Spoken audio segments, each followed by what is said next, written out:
on küll augusti valgus, aga tegelikult on üsna jahe. September on lähedal, eks ole ju? Kipub ka augusti pimedus varsti tuleb. Absoluutselt. Vaat siit oleks nüüd hea üles lugeda teie kinnisvara.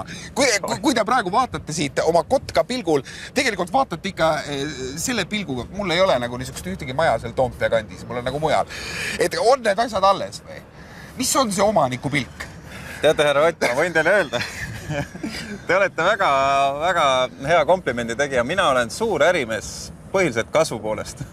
Mul tegelikult ei ole siin suurt midagi. Ma olen valinud taolised kohad, kus ma arvan, et see on nüüd küüniline nali, aga et kuhu võiks tulevikus tekkida Tallinna Chinatown. Sest kus on Hiina linnad või need Bangladeshi ja pakistanlaste hindude linnad, kus nad on Kopenhaagenis, kuskil ikka Tivoli juures, kus nad on Londonis, Sohos, kus nad on San Franciscos, täitsa keskuses kuskil. Kus nad on New Yorgis. Tegelikult ma tean midagi lähemalt Toompeast, selle Nõlvast, Kadriorust ja siis Narvamaantest kesklinnas. Ma pean ütlema teile seda, et kui ma Tallinnas millestki absoluutselt puudust ei tunne, on see kindlasti Chinatown. Sama siin. Te olete kohutavalt palju elus sõlminud diile. Teil on olnud kohutavalt palju igasuguseid tehinguid, kokkuleppeid.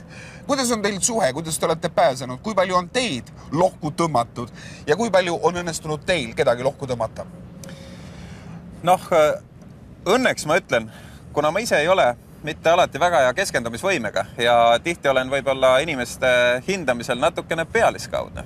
Natukene arvan, et nad ongi see, mida mina tahan neis näha või isegi mõnel juhul neile peale suruda. Diile teevad minu head alluvad, minu juhatajad, direktorid, kellele sellest tänu. Ja hiljem te veeretate neile süü, kui asi ei õnnestu. Ma arvan, et bilanss on jäänud siiski minu ja meie kasuks. Muidu meid ei oleks sellel määral siin. Aga teiselt poolt jällegi on, mida rohkem sehkendad, mida rohkem infot kogud, mida rohkem pingutad ennast näitad, seda rohkem tuleb täiesti ootamatult pakkumisi kuskil. Kuskil tuleb miilitsa vanem leitnant Raul Kasesalu teeb ettepaneku, et kas me ei paneks käima ühte telefoni teel raha ees käiv infoteenus, kus juures raha ei maksa mitte inimene, kes helistab nii palju, vaid see, kelle infot me anname. Ma mõtlesin, et kurat, kas sellel on üldse mingi tuba sellel asjal, aga tegin. Kuidas on see elu, härra Luik, mida te olete elanud viimased 12 aastat, mis on meil täna jutuks? Muutnud teie iseloomu, teie karakteri põhivärve või on need jäänud samaks või on nad tuhmunud? Mis on nendega juhtunud? Mis on teie endaga juhtunud?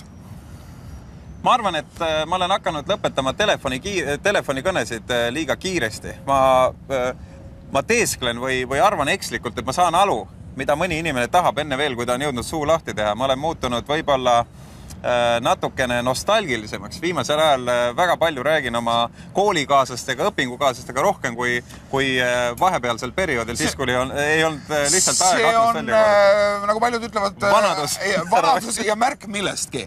Ma tänan teid väga, härra Luik, selle intervjuu eest siin Radisson SAS hotelli Taeva korrusel saates Augusti valgus. Tänan teid, suur rõõm oli teid näha ja teiega lähemalt tuttavaks saada. Kahjuks ei ole mul teile pakkuda ühtki äriideed.